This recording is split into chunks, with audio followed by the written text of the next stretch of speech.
किसान भाइयों, धान की फसल में जिंक डालने के कई सारे फायदे होते हैं।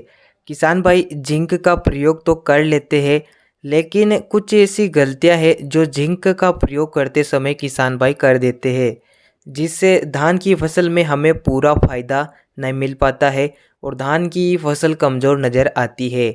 इस वीडियो में आगे हम बात करेंगे कि धान में जिंक का प्रयोग कब करना चाहिए, किन किन खादों के साथ हम इसे मिला सकते हैं और जिंक की जो अलग अलग मात्रा आती है, जैसे कि जिंक 21%, जिंक 33%, तो इनमें से कौन सा जिंक फसल के लिए बेहतर रिजल्ट देता है, कितनी कितनी मात्रा लेनी चाहिए और जिंक डालते समय किन बातों का ध्यान रखना चाहिए। इस वीडियो को आखिर तक ज़रूर देखिए। जो किसान हमारे चैनल पर नए हो, चैनल को सब्सक्राइब अवश्य करें, जिससे आगे भी आपको हमारी हर एक नए वीडियो की जानकारी मिलती रहे। किसान भाइयों, अगर आप भी धान की फसल में जिंक का प्रयोग कर रहे हैं तो आपको एक बात ध्यान में रखना है कि आप जिंक को भूलकर भी डीएपी के साथ ना मिलाएं। अगर आप डीएपी के साथ जिंक को मिलाकर देंगे तो इससे आपकी फसल में काफ़ी ज़्यादा नुकसान हो सकता है। इसलिए आप डीएपी के साथ भूलकर भी जिंक का प्रयोग ना करें। किसान भाइयों, जिंक डालने से धान में कई सारे फायदे होते हैं। फसल हरी भरी अच्छी से ग्रोथ बढ़वार करती है। जिंक एक प्रकार से पौधे में नए नए कलों का निर्माण करने में सहायता करता है।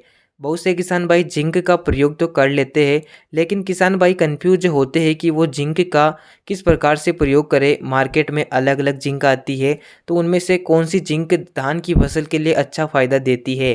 किसान भाइयों, वैसे अगर आप कोई भी जिंक की मात्रा ले रहे हैं तो सभी का फ़ायदा आपको मिलता है और अच्छा रिजल्ट भी मिलता है।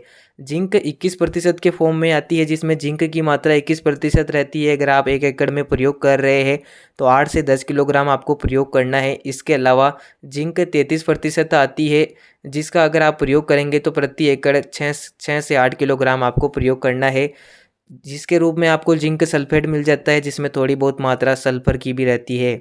इसके अलावा चिलेटेड जिंक आती है, जिसका आपको स्प्रे करना होता है, तो इस हिसाब से आप जिंक का प्रयोग कर सकते हैं।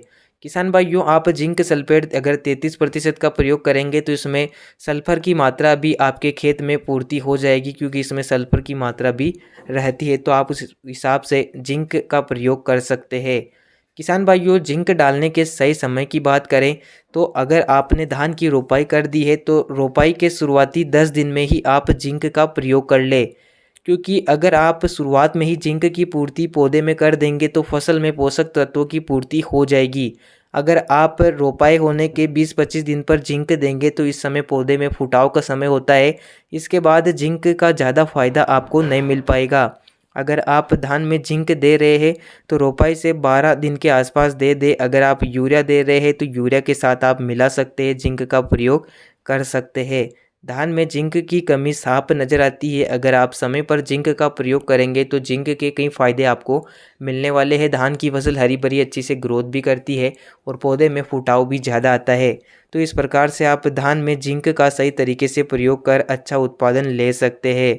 किसान भाइयों, इस वीडियो में इतना ही। उम्मीद करता हूँ वीडियो पसंद आया होगा। वीडियो को लाइक और शेयर करें। धन्यवाद।